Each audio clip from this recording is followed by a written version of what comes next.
afternoon, ladies and gentlemen. Welcome back to this week's edition of the Cavalier Sports Roundtable Philly Sports Edition. Alongside me, I have Jason Fridge, Ryan Chybinski, and Sam Taddei. And the Phillies, for the first time since 2011, are finally back in the postseason. It's a new season. And Ryan, what has this team done? Well, this team went out and they made some big acquisitions. They brought in Nick Castellanos. They brought in Kyle Schwarber. You know, the bullpen's been playing well. Obviously, Bryce Harper's been here for a little while now, but finally we are in the playoffs. We've got a team that looks dangerous as long as everybody shows up. Zach Wheeler on the mound for the opening game. I think they can make some magic happen. Yeah, it's really going to be, Bryce Harper, MVP season last year, and dealt with a lot of injuries, so we didn't see him all that much. It was really nice for the Phillies to kind of have that next man up mentality of who's going to step in and get the victories. And the city is ready to watch some baseball in October, so I think it's going to be fun to watch. 100%. It's interesting, coming off of his injury, Harper's, the team really did step up without him there, and it's just awesome for them to be back in the playoffs after all this time. One thing I've had an issue with ever since Harper came back from his injury is he just hasn't played to the MVP level that he has in the past. And if the Phillies really want to make a run towards the World Series and they want to make a run in this playoffs, Harper has to step it up. He's been good as of late, but recently, not so much. I do agree. I don't think he's been on his A game, but coming off the injury, it is a little expected. But the team has been playing well, even with him not on his A game, which is a lot to ask for. One person, you talk about Bryce Harper not playing up to his level. One person who stepped his game up is JT Realmuto. We were talking about earlier, obviously he's referred to as the best catcher in baseball, but we were talking early in the season, do the Phillies need to move on from him? Do we need to trade him? And now you're seeing him, he's back to the best catcher in baseball. He's throwing people out from behind the plate. He's hitting like he knows how to hit. And JT Realmuto is going to make some noise in this playoff series. Yeah, the big thing that's going to be a key is understanding in October, it's not the regular season's in the past. None of that matters. It's all about who's going to be the best baseball team for the next 2 months. You got to come in and game out, play as hard as you can for the entire 9 innings, and try to get the victory at whatever cost it is. The manager said the other day that they only need, 14 wins? 13 wins to get a World Series crown. When you put it that way, it seems pretty attainable, and it's just a matter, literally, it's a game of runs, and who's going to come out firing fastest. I was just going to mention Rob Thomas's speech to the players in the locker room, the clubhouse after the game, and it really stood out to me that, 13 more wins. This team knows what they're here to do. They're not just here to get in. This team wants to get in the playoffs, and they're happy they're here, but they know that there's still more to accomplish. You'll see some teams, eke their way into the playoffs in the last series of the season like they did, and then they just kind of give up come the playoffs. But this Phillies team is here to make some noise and to bring another championship to this city. 100%. I really think that this team needs to go in strong to the playoffs. Good momentum.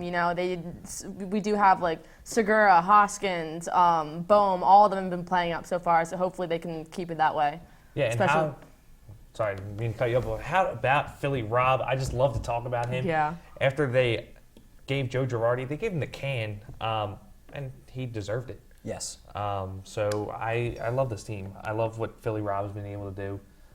Jason, I know you, being a big Seattle guy, another team's made the playoffs after the first time in a while. I was just about to say, a 21-year drought finally snapped this year, and the entire city has just been going ballistic. We don't know what to do. The Seahawks are kind of in between iffy in that rebuilding phase, but the Mariners, they finally strung it together. So many years of heartbreak. In my lifetime, they've never made the playoffs. So seeing them in this wild card game, I hope they go in with the same mentality as the Phillies. Not just happy to be there, but on a mission, ready to prove everyone wrong and show why Seattle deserves to be a baseball city for once in its career. Looking at the hitting leaders for these two teams, what stands out to me is Paul Goldschmidt leads the Cardinals in both home runs, batting average, and runs batted in, whereas for the Phillies it's Kyle Schwarber, Alec Bohm, and then Kyle Schwarber again. What do the Phillies need to do to get a handle on Paul Goldschmidt from the mound? What do the Phillies pitchers need to do?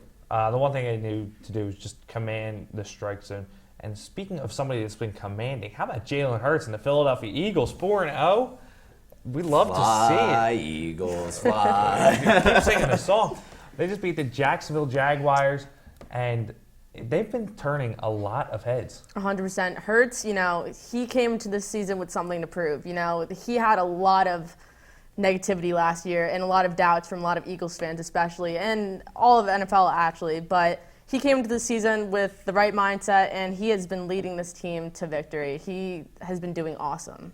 Yeah, I think the biggest thing coming in for the Eagles is that they've been building their offense around Hurts' strength. So they're allowing him to be a dual threat quarterback, relying on him in the run game a little bit, while also allowing him to stretch outside of the hash marks and be creative. That's what he does best. He did it really well in college, and now he's bringing it to the NFL. As his decision making can keep going strong and he can keep that touchdown to interception ratio down, he could make a run at the MVP this season. I will have to resign my seat on the Jalen Hurts doubter bandwagon this year. I will admit I was not sold on Jalen Hurts going into this season, but his play this year has been outstanding. I'd also like to highlight Jordan Mailata on the line. Definitely a guy who has underperformed coming into this season, and he's really stepped it up this year. Hopefully we saw him leave the Jacksonville game with an injury. Hopefully he's able to continue. And then obviously, I mean, how can you not talk about Devontae Smith and A.J. Brown out there at the wideouts? I mean, the Batman cape, that's pretty sick. And let's not forget about my favorite, sexy Batman,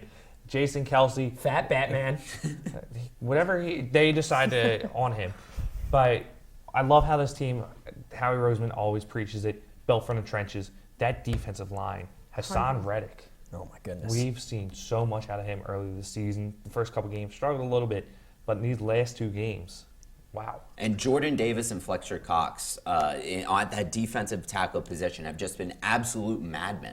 We saw it the other in one of the games where Jordan Davis just absolutely flattened the Kelce brother, and it was just really fun to watch. So great time to be an Eagles fan. Yeah, right 100%. Graham and Cox definitely are the heart of that defense, and the defense has been doing awesome this season so far during all the games. And even when the defense, they're like slacking a little bit, the offense is there to pick them up, and so is Hurts. So it's very interesting. Like the team dynamic right now for the Eagles is very good, and hopefully they keep going that way and secure a spot in the playoffs and ride from there. Yeah, Graham, he's really been a leader on that team, and hopefully they can keep it up this week as they play the Cardinals at 4:25 on Sunday. Phillies play a series Friday, Saturday, and Sunday. So that's what we'll be doing this weekend. But that is all the time we have here on this Cavalier Roundtable Philly Sports Edition. Thanks to Jason, Ryan, and Sam for being here. And thanks to House 67 Productions for having us here. We'll see you next time.